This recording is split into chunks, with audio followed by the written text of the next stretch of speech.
Brought to you by the warm and welcoming Tower Hotel Crieff.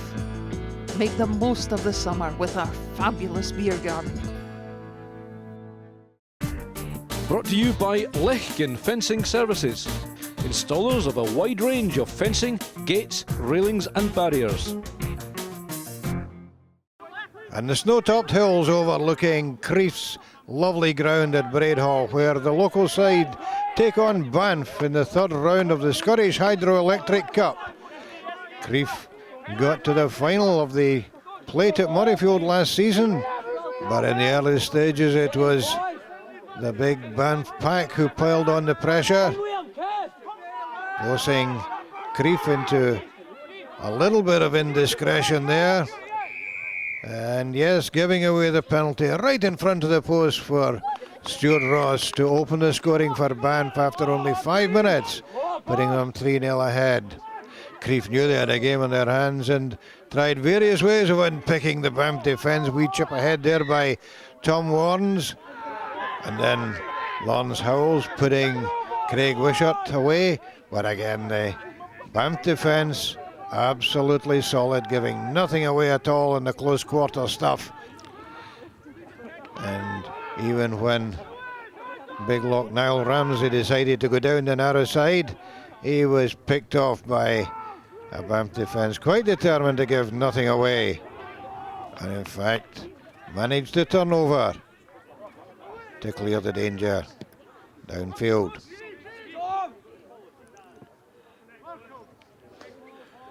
Scrum in midfield, Banff put in, but hey, a steal by Crieff. Cammy Kennedy putting standoff, Craig Wishart away.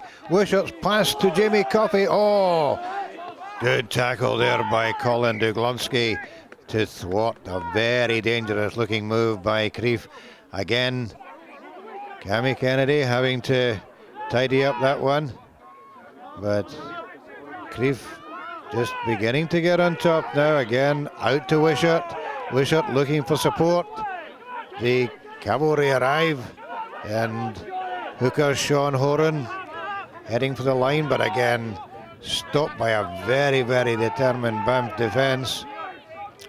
Sean Ledger this time playing scrum half, and Wishart looking for the support of his pack, getting it as they couldn't get much closer to the Banff line. Again tidied up by Lugonski, but an offence spotted by referee Bill Berry.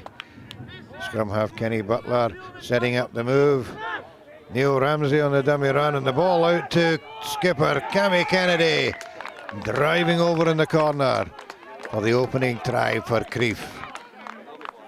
They were relieved to get that one, because in the first half hour Banff had given them a real hard time, and the visitors weren't finished, because 5 minutes before half time, nice wee run there by standoff Stuart Ross, held just short of the Crieff line. The cavalry appearing in the shape of Hein Meetson, and then the ball swung out to the right this time, and well, just watch this for a wee bit of skill. What a lovely inside ball there from Big Kev to Sean Alexander to go over for a try to take Banff into an 8-5 lead with 5 minutes to go.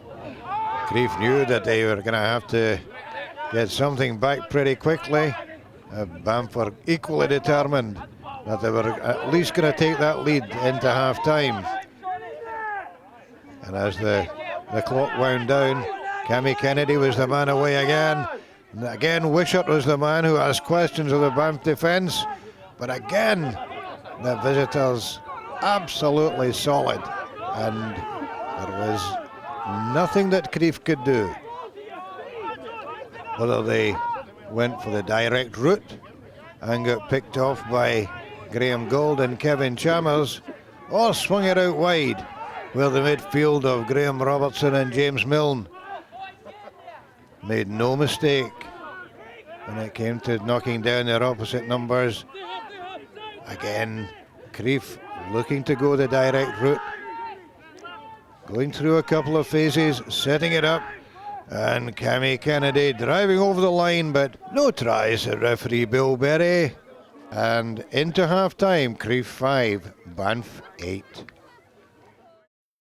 Brought to you by the warm and welcoming Tower Hotel Crieff. Make the most of the summer with our fabulous beer garden. Brought to you by Lechkin Fencing Services, installers of a wide range of fencing, gates, railings and barriers.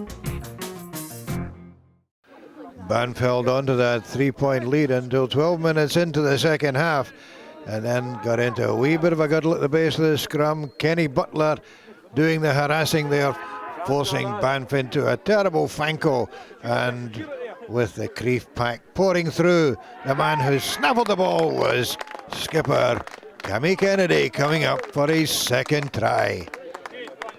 That took Crieff into the lead that they were obviously quite determined to hold on to. Wee chip ahead there by winger Gordon Innes, putting the ball behind the Banff defence, and that's a dangerous place to run out of, particularly with Scott Adams breathing down your neck. And Crieff forcing the turnover, ball out to Wishart, Wishart to Kenny Butler, and Butler holding out that pass beautifully, and the man scampering in for the try. Oh, he'll enjoy that one. That's player coach Alan Webster. And with 8 minutes to go, that was Crieff into a 15 points to 8 lead. Craig Wishart unlucky not to add the conversion, but that was the cushion that the home side needed. But Banff stuck to it right to the very end, and well, they could have come away with a try in the final minute. The pack still working their socks off there. Duglonsky, wee chip downfield, but taken there by Tom Warnes, running back out of defence. But he had to make the ball secure, but it was Banff who got the turnover, and this was going to be their last chance of the game. Final play. They knew that, and it looked as though they might just make something out of it. Spread out wide there to Gordon Robertson again. The ball put behind the Crieff defence this time, and Banff, considering they'd played 80 odd minutes of very hard rugby, still digging in there, looking for the score that would take them into extra time. And still the Crieff defence held out. That time it was Niall Ramsey putting in the big tackle, but Heinz Meechin taking the ball up to the shadow of the Crieff posts. Was this going to be Banff's big moment on the final play of the game? The ball swung out through Meechin to Gordon Robertson. That was the right move, but well tidied up by Banff, and that was it for the home side. All credit to Banff. We knew they'd be tough up front, and they certainly proved that on the day. It was quite a battle in the end, and I think our discipline cost us quite a bit, and it was a bit narrow in the end. Narrow it was indeed, a smashing contest between Crieff and Banff, and that win for Crieff earns them a 4th round tie at home against Stewart's Melville. They'll enjoy that one too. This is Ron Evans for Scottish Rugby Television at Crieff. Brought to you by the warm and welcoming Tower Hotel Crieff. Make the most of the summer with our fabulous beer garden. Brought to you by Lechkin Fencing Services, installers of a wide range of fencing, gates, railings and barriers.